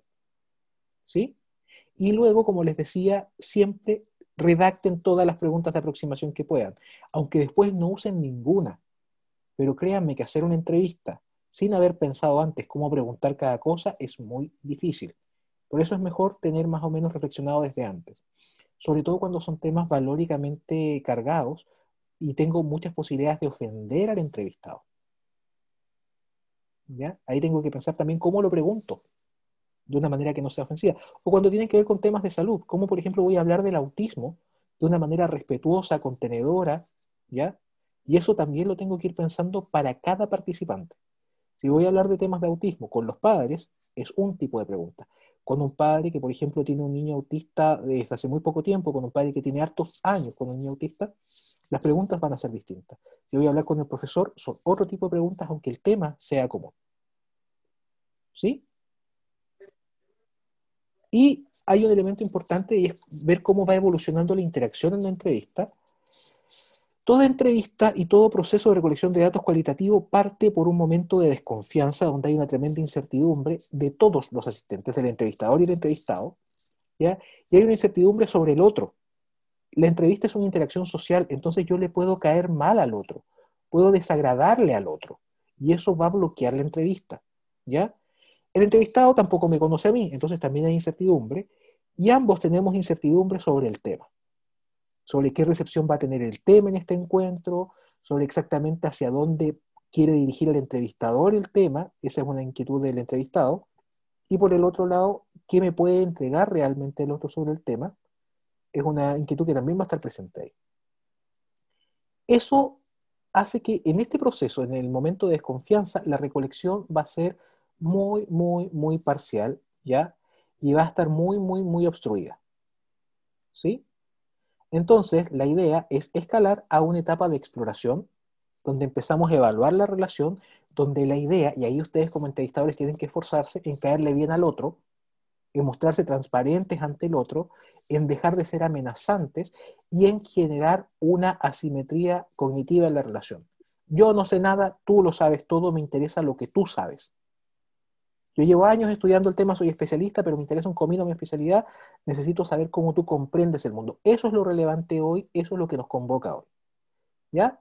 Y también ahí uno va avanzando hacia la comprensión del otro, el entrevistado empieza a entender hacia dónde va la entrevista, ¿ya? Y el entrevistador empieza a entender qué le puede pedir al que tiene enfrente. El avanzar por estas etapas perfectamente puede demorarle unos 20 minutos. Y durante estos momentos las respuestas son súper, súper acotadas, son súper, súper pobres, ya entregan muy poca información, porque lo que necesito es que ocurra un momento, ¿cierto?, en que yo logro la confianza del otro. En etnografía se habla del balcón interno, ¿ya? El lugar de confianza, donde yo logro que el otro se sienta cómodo conmigo y empieza a generar información. No sé cómo se dice en otros, en Chile se dice el pelambre, el cagüín, ¿cómo no? No sé cuál es el concepto como iberoamericano, para esto como ¿El la chisme? copucha, el chisme, Chisme. ¿ya? El momento en el que la conversación se pone chismosa, ese es el momento que me interesa en la entrevista. Cuando el otro se acerca y te dice, pero ¿sabes qué? Y empieza con esta cosa más como de conversación de pasillo, ¿ya? Y empieza a contarte cosas que son como chistosas, que son como privadas. Para eso necesito que el otro confíe en mí. Y ese es el momento de cooperación. Y en el momento de cooperación, yo voy a obtener la mayor cantidad de información relevante del otro. Y solo si Profesor, tengo mucho... ¿Sí? disculpe, en ese punto se podría también aclararle al entrevistado que las respuestas no van a ser catalogadas como correctas e incorrectas. Sí, ahí es súper importante que recalcar la idea de que lo que me importa es cómo tú lo entiendes. Porque aunque en una interacción de entrevista está súper claro quién es el que pregunta y quién es el que responde, ¿ya? A veces el entrevistado igual te hace preguntas. Entonces, por ejemplo, no, yo ayer le di unas palmadas a mi niño porque me tenía sobrepasado. ¿Pero qué habría hecho usted? Y ahí te interpela, y ahí tú tienes que responderle. Lo peor que puedes hacer en una entrevista es jugar con la lógica cuantitativa, cara de póker, como, no, yo soy un ojo en blanco, mentira. Porque eso genera desconfianza, genera, gatilla aún más deshabilidad social, porque el otro no va a querer decirte nada. Entonces tú puedes ser súper honesto y decir, sabes que yo no lo habría hecho, pero me interesa saber qué te pasó a ti. Me interesa saber qué te llevó a ti a hacer eso. Yo no estoy en tus zapatos, yo no estoy en tu situación. Cuéntame cuál es tu situación. Y ahí tú remarcas la simetría. La simetría del yo no sé, el que sabe eres tú. El que entrega información valiosa eres tú. ¿Sí? Eso. Y finalmente, como les decía, la última etapa tiene que ver con la participación, donde el entrevistado se vuelve un participante activo, sugiere algunas cosas, por ejemplo, dice, oye, pero no hemos hablado de esto. Él te sugiere cosas que hay que abordar del tema, ¿ya? Y te corrige, te dice, ya, pero eso no era parte de la entrevista. Si pasa eso, significa que el participante está totalmente involucrado en el estudio. Pero ahí uno tiene que hacer trabajo para lograr que el participante se empodere. La etapa de participación se logra habitualmente cuando ya tengo varias entrevistas con el mismo sujeto, ¿ya? Pero también se puede lograr en una sola entrevista a la primera. ¿Estamos claros hasta ahí, o no? Entonces hay que pasar por esta etapa así como de temor, a tantear terreno, y la etapa ideal, que de hecho acá está en amarillo, ¿cierto? Es la de cooperación, donde todos sabemos por qué estamos acá. Profesor, una consulta. Dígame.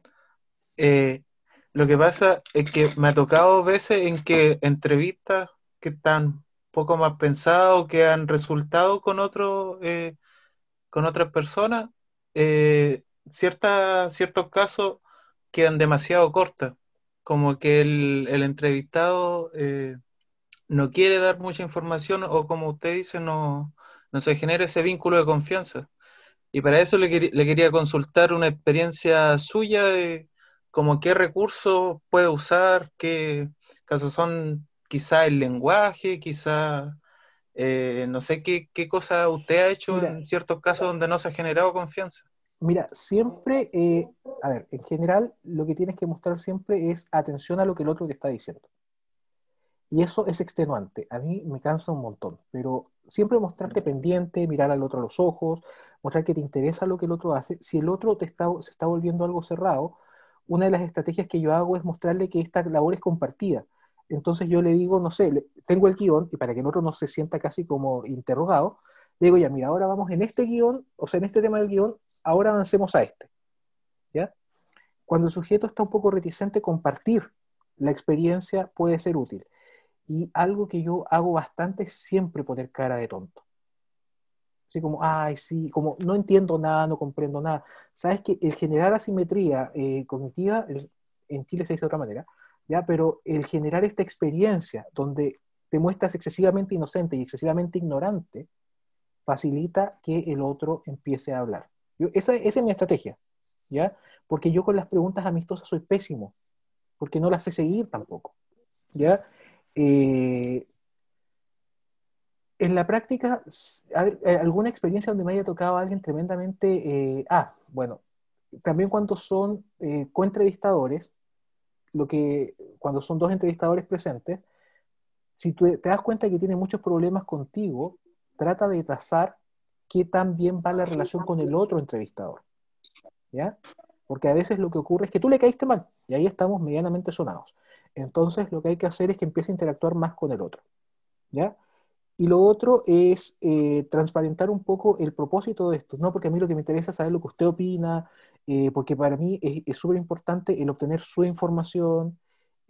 Acá, y a veces, y eso también lo he utilizado como estrategia, es empezar a sabotear al ente al que yo pertenezco. Eso también a veces lo hago, así como, sí, porque usted sabe que a veces las cosas no se han hecho tan bien, o si es que esto ha sido súper desordenado, entonces le genero un ambiente donde yo también me muestro proclive a criticar el sistema.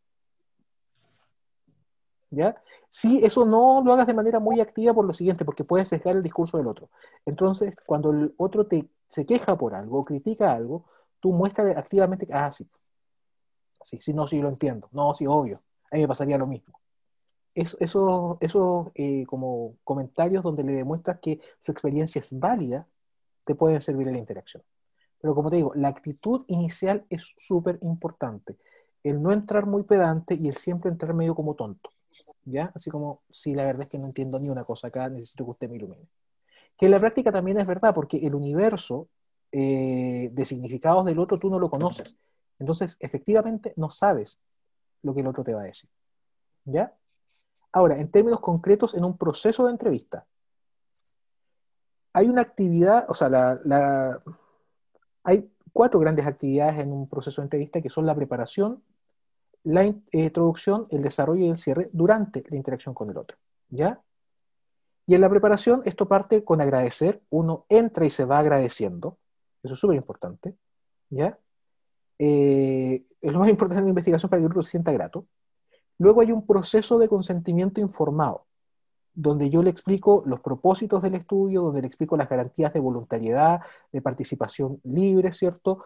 Que él se puede retirar cuando quiera, que los datos son confidenciales, etcétera. Y aquí uno le explica si va a ser grabado digitalmente o no la entrevista, y eso es algo que actualmente es un estándar, porque uno termina grabando y después transcribiendo textualmente lo que se dijo, ¿sí? Recuerden que el consentimiento informado no es el papelito, sino que es el proceso, es la actividad donde yo le digo las condiciones de participación al otro y que se formaliza finalmente en un consentimiento, ¿sí? Luego me presento, y acá yo quisiera contarles algo que para mí ha sido súper importante entenderlo durante el proceso de entrevista. La presentación en una entrevista es clave, pero no, yo antes pensaba que presentarme en una entrevista era decir, yo soy Cristian Pérez. No, irrelevante. La presentación tiene como función generar expectativas en el otro. ¿Ya? Entonces, por ejemplo, si yo voy a ir a entrevistar a un docente de ingeniería, parto diciéndole Sí, bueno, yo soy psicólogo y ahí usted tiene que entender que soy de un área totalmente distinta, así que hay muchas cosas de la ingeniería que usted me tiene que explicar. ¿Ya? Y es genero de inmediato la simetría. Generar expectativas significa decirle al otro cuál es el interlocutor, qué cosas tiene que aclarar, qué cosas tiene que enfatizar, etcétera. Para eso sirve la presentación. ¿Ya? Luego le indico la participación requerida, cómo se hace la entrevista, porque el sujeto no tiene por qué saberlo, cuál es el tema y se da alineamientos generales. ¿Ya? Y aquí lo que les decía, las reglas claras favorecen la participación. Hay algo que a veces a uno se le olvida decirle al otro, y es que la idea es que le entregue toda la información posible. Y a veces uno dice, ay, este sujeto no me dijo nada, pero no le dije que me tenía que dar detalles. El sujeto no tiene cómo adivinar eso. ¿Ya? Como les decía, presentar es más que dar el nombre. Presentar tiene que ver con mostrarle al otro quién soy y cuál va a ser su interlocutor. ¿Ya? Y usar muchísimas preguntas amistosas. Yo no soy muy bueno usándolas, pero hay otras personas que sí. Pero lo importante es utilizar algunas estrategias para establecer una relación empática con el otro. ¿Ya? Si a veces uno como entrevistador representa a una institución que al otro le genera una actitud negativa, es una estrategia un poco perversa, pero uno va a tener que desmarcarse de la institución. ¿Sí? Ahora, luego de eso, de que yo me presento y le muestro cuáles son las reglas del juego, la siguiente etapa es que el otro se presente, ¿ya? Y empezar la interacción con preguntas abiertas. Acá como sugerencias, yo les doy, ¿cierto? Que primero digan desde dónde el otro puede aportar, y eso puede ser una estrategia de presentación. Mira, esta entrevista tiene que ver con la percepción que tú tienes de la docencia en línea el primer semestre. Entonces cuéntame quién eres y desde dónde crees que le pudieses aportar esta entrevista, para que el sujeto de inmediato empiece a ver desde dónde se va a situar y qué aprendizajes pueden ser valiosos para que sea una contribución en la interacción. ¿Ya? Otra estrategia que yo uso bastante y que puede ser útil es una co-construcción del guión. Mira, acá vamos a hablar, aunque yo tenga mi guión antes, ¿sí? Acá vamos a hablar de la docencia remota de emergencia durante el primer semestre. Quiero que tú me cuentes qué temas crees que deberíamos abordar. Ella dijo que Que él proponga el guión. ¿Sí? ¿En serio le dije? No creo. Yo le dije, Y, sí, después de su casa. por favor, hay alguien que tiene el micrófono abierto, por favor. ¿Ya? Y luego, ¿cierto? También nos puede ser, mira, estos son mis temas, le planteo el guión al otro, le presento el guión al participante y le digo, ¿desde dónde quieres partir tú? El orden en una entrevista cualitativa es irrelevante, pero sí es importante que el otro se mantenga motivado. Así que el otro elija desde qué tema parte puede ser útil para mantener la interacción. Y luego empiezo a desarrollar la entrevista de acuerdo al guión, con una estructura flexible, contextualizada, la interacción que se vaya dando con cada sujeto. Y aquí se recomiendan dos estrategias. La estrategia del embudo, o sea, ir de lo general a lo particular, de lo abstracto a lo concreto, ¿cierto? De lo frecuente a lo incidental, y la estrategia de la relevancia. Aunque el sujeto va a decidir cuál es el timing de la entrevista y cuáles son los temas por los que parte, yo también tengo que tratar de intencionar que los temas que son más relevantes para mí se toquen primero, porque son los temas con los que el sujeto va a dedicar más tiempo, después va a estar cansado, ¿ya?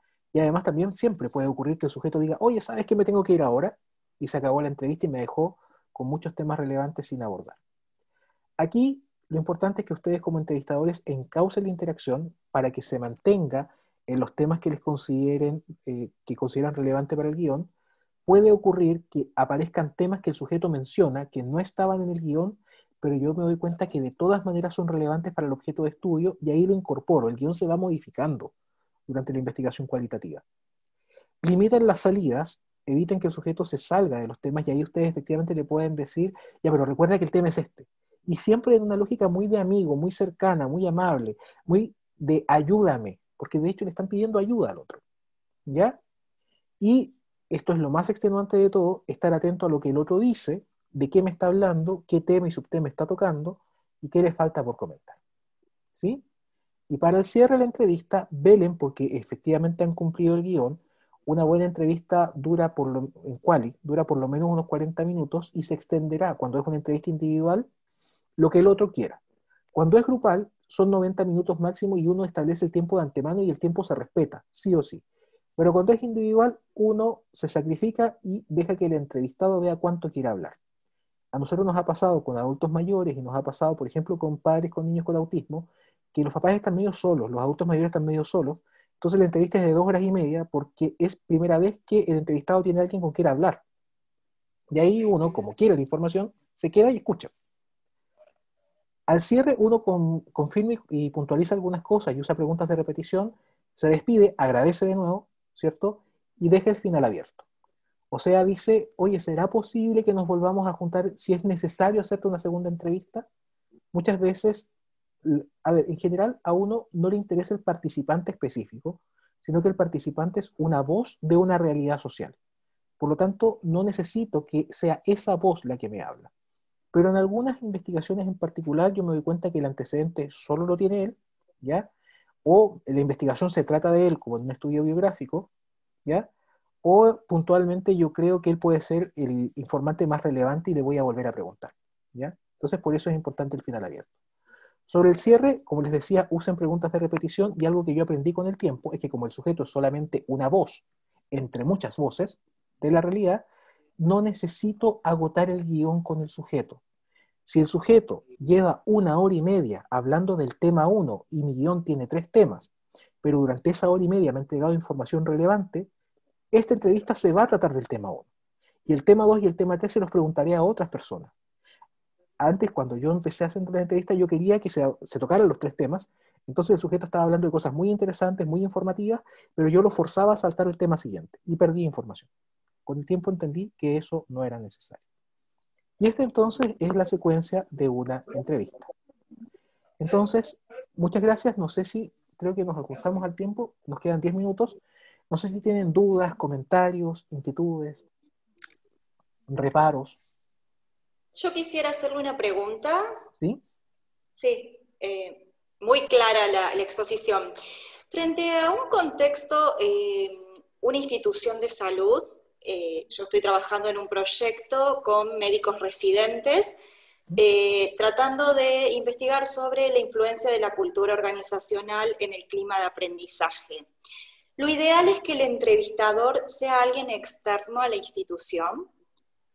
Mira, a ver, en general, lo que tienes que entender es que toda interacción va a estar sesgada. Y más allá de tratar de eliminar el sesgo, que es la meta en investigación cuantitativa, acá tienes que comprender el sesgo. ¿Sí? Yo te diría que es ideal, sobre todo para evitar la deseabilidad social, que tú trates de tener entrevistadores que sean por lo menos de otras áreas que el sujeto no conozca o que no identifique como figuras de poder, ¿ya? El tema es que cuando trabajas con objetos de estudio como la cultura organizacional, necesitas que alguien esté documentado en la cultura organizacional para que pueda dirigir las preguntas. Por ejemplo, si yo que soy de la Universidad de Concepción me voy a entrevistar a alguien de la Universidad Andrés Bello, hay muchas cosas que no voy a entender y si no las entiendo no sé cómo contrapreguntarlas y cómo profundizarlas. Entonces, mi recomendación es que si puedes capacitar a alguien en temas específicos de la cultura organizacional, sería deseable que fuera alguien externo, no necesariamente externo a la institución, pero sí que esté fuera de la estructura de poder que el participante reconoce, ¿ya? Como de otro departamento, de otra unidad, etc.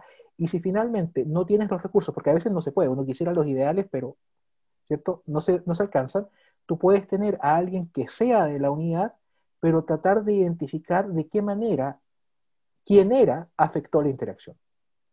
Bien. ¿Ya? Perfecto. Gracias.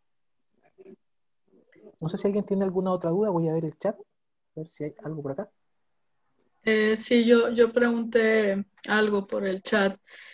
Por lo que veo, pues también requiere mucho de la habilidad que tiene el que entrevista, ¿verdad? Para poder, primero no perderse en el tema de interés y también pues poder sacar o abrir confianza con el entrevistado. Entonces, no sé tú qué sugieres a quien es la primera vez que lo va a hacer, cómo se prepare antes de empezar a entrevistar. Mira, a ver, yo te diría que a mí me llega mucho esa pregunta porque yo en la práctica no soy una persona muy habilidosa socialmente, ¿ya? A mí me ha costado harto esto. Primero, hay 2 tipos de capacitación en una entrevista que son súper importantes. La capacitación en el tema, ¿ya? Porque si no, no sabes cómo contrapreguntar y cómo profundizar. Tú tienes que entender muy bien el fenómeno del que se trata tu investigación. Y eso implica entender también la realidad específica donde lo vas a estudiar. Y el otro tipo de entrenamiento tiene que ver con las habilidades comunicativas o las habilidades de interacción en la entrevista, y también tienen que ver con el proceso reflexivo que el entrevistador tiene que hacer, porque en la medida que el otro le está hablando, como les decía hace un rato, uno va haciendo análisis de contenido, y uno va identificando y distribuyendo las ideas que el otro te da en su guión de entrevista para definir cómo preguntar después. Para eso, yo te diría que un entrenamiento que es súper concreto y rudimentario es el desarrollo de un guión de aproximación con preguntas pensadas en el sujeto, discutirlo con otras personas que pueden ser útiles para poder entender otras aproximaciones a las preguntas, o transparentar esto y comentarlo con otros, ¿cierto? Y tener un guión que sea discutido por más gente antes de aplicarlo es útil, pero para ir desarrollando la habilidad, a priori, antes de la entrevista, el role-playing es la mejor estrategia, ¿ya? Y ponerte ahí a gente que simule que es un entrevistado y que sea una persona dura, que sea una persona monosilábica, que sea una persona agresiva, etcétera. Esa es la mejor forma de que tú vayas entrenando este tipo de habilidades, ¿ya? Y lo otro es que en la práctica uno va aprendiendo las entrevistas. Las habilidades de entrevista se desarrollan haciendo, y se desarrollan haciendo en cada proyecto, ¿eh? Yo es algo que he aprendido, es que en todo proyecto tu peor entrevista siempre es la primera, aunque lleves años haciendo entrevistas, porque es la primera vez que entiendes el objeto de estudio en esta situación en particular, en este problema en particular, y cómo preguntárselo a esta gente, ¿ya? Sí, Entonces, muy sí, bien. ahora, lo bueno es que como lo importante es la cantidad o la calidad o la diversidad o complejidad de información que tú produces, ¿ya? Eh, Tú puedes ir arreglando la entrevista en el camino y puedes ir arreglando la investigación. Siempre pasa que cuando uno está analizando los datos, estás viendo lo que respondió el sujeto en la pregunta X, y tú finalmente después te fuiste a otro tema cuando debiste haber profundizado. Siempre te pasa eso. ¿Cómo no hice esto? Pero lo bueno es que en investigación cualitativa, eso que te faltó profundizar, lo puedes ir a profundizar con otra voz, con otro informante, ¿cierto? O lo puedes profundizar con el mismo informante en un segundo encuentro si el sujeto te lo permite. Muy bien. Entonces tampoco es algo que sea tan debido a muerte. Lo que sí, entrenarte a hacer mucha pregunta abierta, porque yo creo que es lo más difícil. Nosotros estamos entrenados en una visión donde la respuesta correcta es una, y siempre Sí. estamos buscando esa respuesta correcta y planteamos muchas preguntas cerradas. Sí, sí, eso es a lo que estamos más habituados. Bueno. Gracias.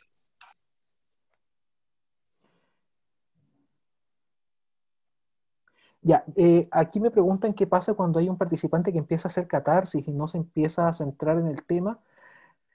Mira, en general hay que contener las catarsis. El sujeto está en un momento donde él se expone ante ti, aunque estén hablando del sabor del pan tostado.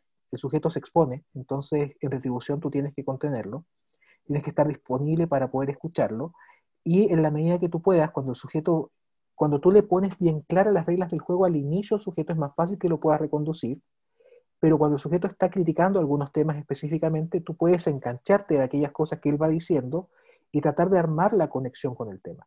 También te recomiendo que seas explícita y le digas, oye, pero el tema es este.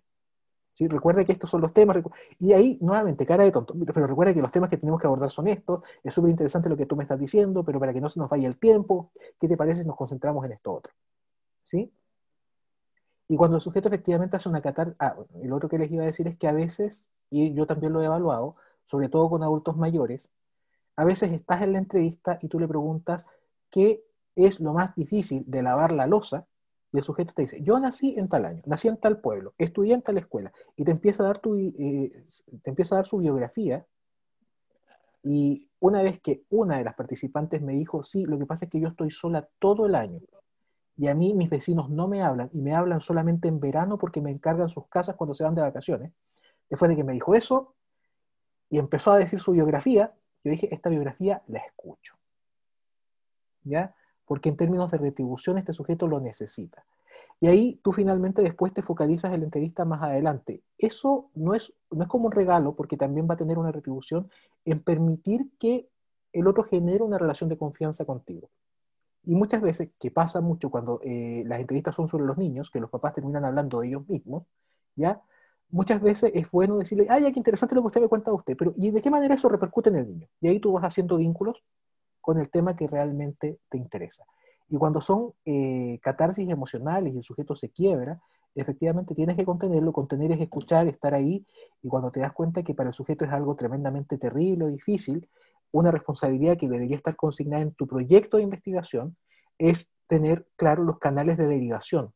Por ejemplo, nosotros ahora estamos trabajando con bienestar académico y con temas de maltrato en la formación, entonces ahí nosotros tenemos que tener canales de derivación para psicólogos o para profesionales que puedan atender a los sujetos que lo requieran. ¿Ya? Eso también es parte de las estrategias del proyecto. No sé si alguien tiene alguna otra duda para cerrar, sería la última. Yo tengo una duda. Al momento de redactar una metodología para un artículo científico, ¿qué elementos de una metodología cualitativa no pueden faltar? Ya, es una pregunta bastante amplia, pero en la práctica sigue, o tú puedes emular un poco la estructura de una metodología cuantitativa. En investigación cuanti, tú no dices que es cuanti, en investigación quali, como es, digamos, como la investigación excepcional, tú lo declaras. En investigación cuantitativa se declara cuál es el diseño de investigación y el alcance, si es descriptivo, analítico, relacional, explicativo. En investigación cualitativa tú declaras algo que no hay consenso cómo llamarlo, que algunos le llaman el método, otros la tradición teórica, otros la perspectiva teórico-metodológica, que es fenomenológico, teoría fundamental, etnográfico, biográfico, etc. Y también el alcance, que en quali se pudiese clasificar en descriptivo, analítico, relacional o comprensivo. Luego viene la parte de participantes, donde en investigación cuantitativa está la población, los criterios de inclusión. En investigación cualitativa está el caso, que es la realidad que tú quieres conocer, los perfiles de informantes, porque por ejemplo, si yo quiero entender tu situación como alumno de magíster, pudiese preguntarte a ti, a tu familia, a tus compañeros, a tus profesores. Aunque quieras saber tu experiencia, tú no eres la única voz o el único informante habilitado para eso. Entonces pongo los perfiles de informantes con sus respectivos criterios de inclusión y exclusión. Luego, la estrategia de muestreo, la lógica esta de probabilísticos y no probabilísticos en quali no tiene sentido, es otra la clasificación, son otras estrategias, ¿ya? El tamaño muestral, y en el artículo se pone además una descripción breve de la muestra, ¿sí? Luego, en quanti se pone la descripción del instrumento, pero en quali se pone la descripción de la técnica, ¿ya? Y acá la técnica, como es una técnica, es una actividad, tú lo que haces es poner el nombre de la técnica, grupo focal, grupo de discusión, entrevista, y como no se ponen de acuerdo los investigadores cualitativos, tienes que poner una breve definición y el autor de esa definición. Te anclas al cómo ese autor definió entrevista y de qué manera, ¿cierto?, tú usaste esa definición en tu estudio. Luego pones el guión y los temas que abordaste, solamente los temas, rara vez uno pone los subtemas, y luego el procedimiento que tiene los mismos elementos del procedimiento quanti-quali. Cómo contactas a la institución, cómo se contactan a los participantes, cómo se realiza la recolección de datos, quién lo hace, ¿cierto? Y cómo se registra la información, que en el caso de las entrevistas suele ser a través de un audio grabado. En las entrevistas usualmente se analiza lo que el sujeto dice. Es menos frecuente que tú analices cómo lo dice o cómo interactúa contigo, ¿ya? Cuando te preocupa qué es lo que el sujeto dice, estás haciendo análisis de contenido, y ahí con la transcripción del audio te sirve. Cuando te interesa cómo lo dice, ahí hay que hacer análisis conversacional, y el video puede ser útil también. Pero a veces el video puede ser demasiado intrusivo, y si vas a hacer solamente el análisis de qué dijo, no vale la pena implementarlo. Luego, los resguardos éticos, que los principios son los mismos en quali y en quanti, y finalmente el plan de análisis, que en el caso de la investigación cualitativa tiene que ver mucho con la tradición que reportaste al inicio, ¿ya? Y la tradición tiene distintas formas analíticas, te tienes que quedar con un autor, porque la fenomenología tiene distintas formas de analizar. La teoría fundamental es del año 67, y ya desde el año 67 los autores se pelearon entre sí, generaron escuelas distintas, hay otro que generó una tercera escuela, y ahora hay distintas formas de hacer análisis de la teoría fundamental, y tienes que indicar cuáles son los autores que siguen. Y dentro de las etapas que propone ese autor en la forma de análisis que él decidió proponer, tienes que decir si hiciste todas las etapas o en qué etapa te quedaste. ¿Ya? Entonces, el proceso es bastante similar. Lo que pasa es que sí hay que entender que lo dicen varios autores, cuando hablamos de investigación cualitativa, no es una forma de investigación, no es un paradigma de investigación, sino que es básicamente una forma bonita de decir lo demás. Porque lo quanti tiene una lógica, tiene un método, tiene principios ontológicos, epistemológicos, metodológicos consensuados, y toda investigación cuantitativa es similar, aunque varía la estrategia que puede implementar, ¿ya? Pero en quali hay distintas concepciones de la realidad, del conocimiento y de los métodos, y básicamente tenemos lo cuantitativo y lo demás es lo cualitativo. Ahora, la técnica que acabamos de ver aquí se puede implementar en, yo diría en casi todos los métodos cualitativos, no quiero decir en todos, porque puedo estar obviando alguno, pero los que se me ocurren ahora sí. Yo creo que es la técnica más versátil y más usada en investigación cualitativa. ¿Ya? Eso, espero que les haya servido la sesión de hoy. Voy a repetir antes de que se vayan una encuesta que pusimos, que no es una encuesta para pedirles nada, sino que es para poder certificar su asistencia. Los que vinieron hoy, es muy similar al formulario de inscripción, pero acá tienen que ingresar sus datos para que nosotros podamos generar los certificados y enviárselos por correo electrónico. ¿Ya? Espero que les haya servido, que estén muy, muy bien, y gracias por haber asistido hoy.